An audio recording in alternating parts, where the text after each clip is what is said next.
All right, so you're going to need something like this. And under here, you open the door here, there is there we go.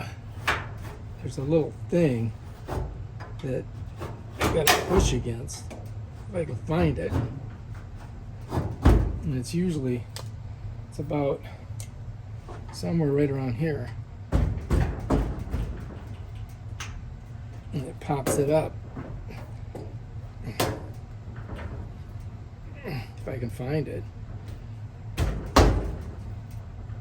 Oh my God. Of course, it's almost impossible to get in there.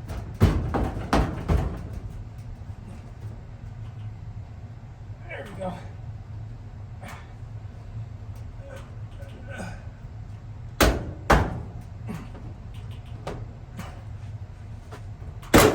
There we go.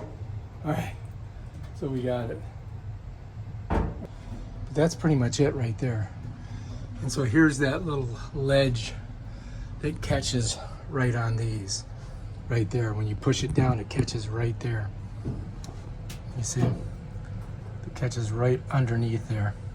So it slides down this and then slides in there. So you've got to push this back a little bit with that. All right, so if you're going to try to use one of these, what you need to do is come in about 5 and then push against that. You can see it's the same distance. Pull around a little bit. All right, if you like this video, subscribe to my channel and check out my other awesome videos where I show you how to do stuff like this with a Samsung dryer. Looks good.